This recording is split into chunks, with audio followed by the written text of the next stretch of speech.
Hi everyone. आज हम लोग देखेंगे contract of indemnity and guarantee में डिस्चार्ज ऑफ श्योरिटी। अब डिस्चार्ज ऑफ श्योरिटी इसका मतलब है कि लाइबिलिटी ऑफ श्योरिटी, मतलब एक श्योरिटी कब डिस्चार्ज होगा, जब liability of surety comes to end, जब श्योरिटी का लाइबिलिटी ख़त्म होगा, कम्स टू एन एंड, जब श्योरिटी का लाइबिलिटी ख़त्म होगा तो वो डिस्चार्ज हो जाएगा।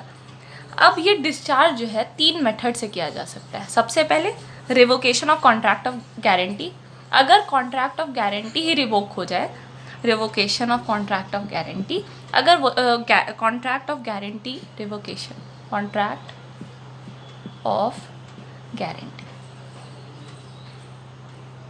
अगर कॉन्ट्रैक्ट ऑफ गारंटी ही रिवोक हो जाए तो श्योरिटी, मतलब ये ख़त्म हो गया, रिवोक हो गया, तो श्योरिटी का लाइबिलिटी डिस्चार्ज हो जाएगा और श्योरिटी का लाइबिलिटी ख़त्म हो जाएगा और श्योरिटी डिस्चार्ज हो जाएगा। सेकंड केस हो सकता है क्रेडिटर के कुछ कंडक्ट से, क्रेडिटर कंडक्ट इसके कुछ कंडक्ट से हो सकता है। थर्ड होता है कि invalidation of contract of guarantee, validation of contract of guarantee. अब धीरे धीरे हम लोग इस तीनों पॉइंट को समझेंगे। तो आज हम लोग डिस्कस करेंगे revocation of contract of guarantee. पहले पॉइंट को डिस्कस करेंगे which is about revocation of contract of guarantee. This is a very important topic for your exam. तो चलिए अब हम लोग डिस्कस करते हैं पहले पॉइंट को, revocation of contract of guarantee.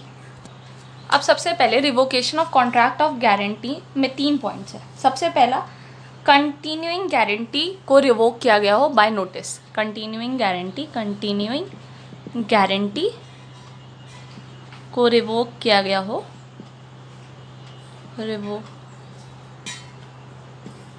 Revocation bye notice.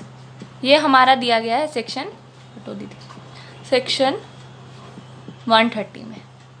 अब ये क्या कहता है, ये कहता है कि कंटिन्यूइंग गारंटी तब रिवोक होगा जब श्योरिटी नोटिस देगा क्रेडिटर को कि हम कंटिन्यूइंग गारंटी को रिवोक करना चाहते हैं। जब गारंटी रिवोक हो जाएगा तो श्योरिटी का लाइबिलिटी ख़त्म हो जाएगा, फ्यूचर ट्रांजैक्शन से कोई उसका लेना देना नहीं होगा। मान लिए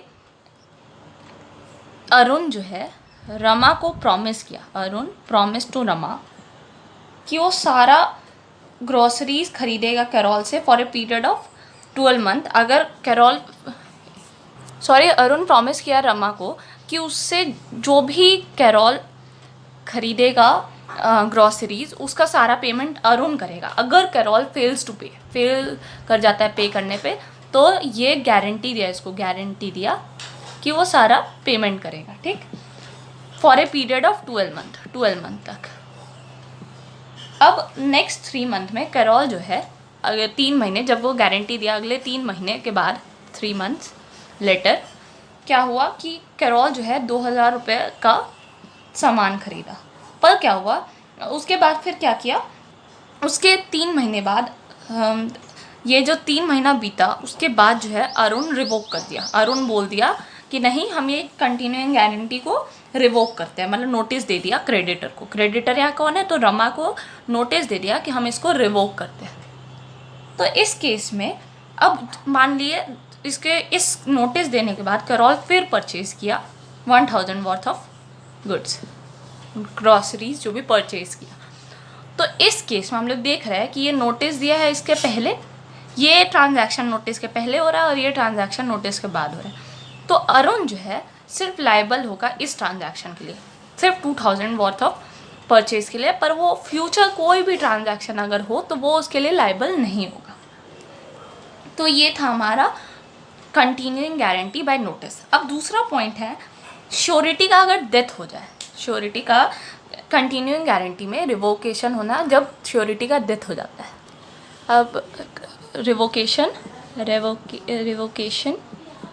ऑफ कंटिन्यूइंग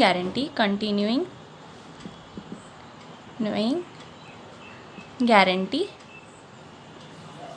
अगर श्योरिटी का डेथ हो गया तो, ये हमारे दिया गया है सेक्शन 131 में, श्योरिटी इज डेथ। श्योरिटी का डेथ हो गया तो ये दिया गया है सेक्शन 131 में।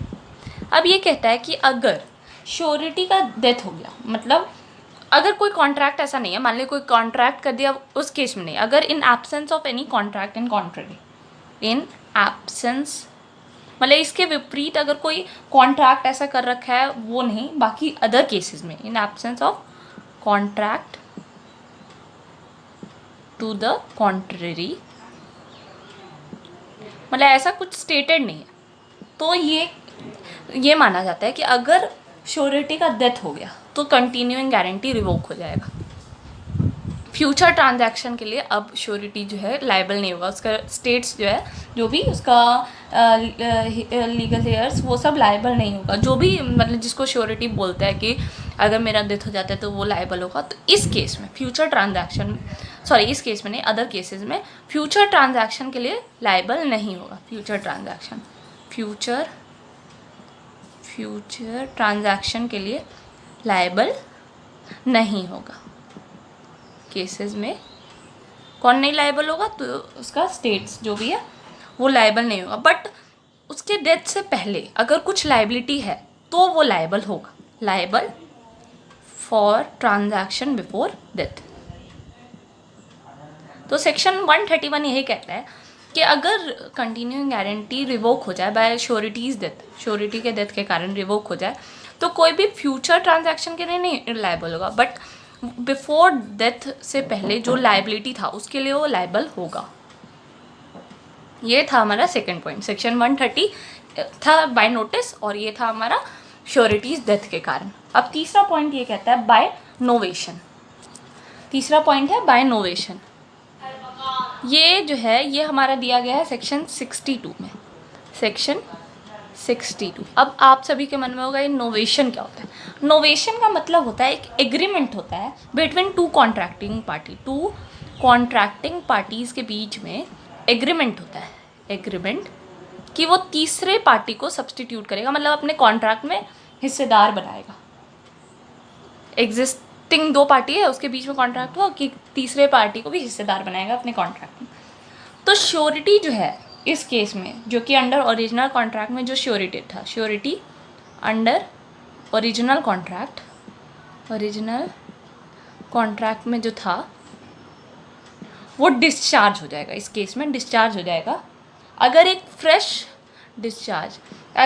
फ्रेश कॉन्ट्रैक्ट बनता है बिटवीन द पार्टीज़ और अदर, मतलब पार्टी के बीच में अगर एक पार्टी ए है, दो पार्टी के बीच में अगर एक अचानक से कॉन्ट्रैक्ट बन गया, तो इस केस में मतलब इसके बाद ओरिजिनल कॉन्ट्रैक्ट के बाद अचानक से कॉन्ट्रैक्ट बना, तो इस केस में श्योरिटी का लायबिलिटी डिस्चार्ज हो जाएगा और ये क्या बोलते हैं, ओल्ड कॉन्ट्रैक्ट डिस्चार्ज हो जाएगा। तो ये था हमारा revocation of contract of guarantee, जिसमें हम लोगों ने 3 पॉइंट्स पढ़ा। Revocation of continuing guarantee bye notice, जो कि सेक्शन 130 में दिया था। Revocation of continuing guarantee bye surety death, जो कि सेक्शन 131 में दिया था, और बाय नोवेशन जो कि सेक्शन 62 में दिया था। आई होप आप सभी को समझ में आया। तो अगर आपको ये पसंद आया तो प्लीज़ लाइक शेयर और सब्सक्राइब करें।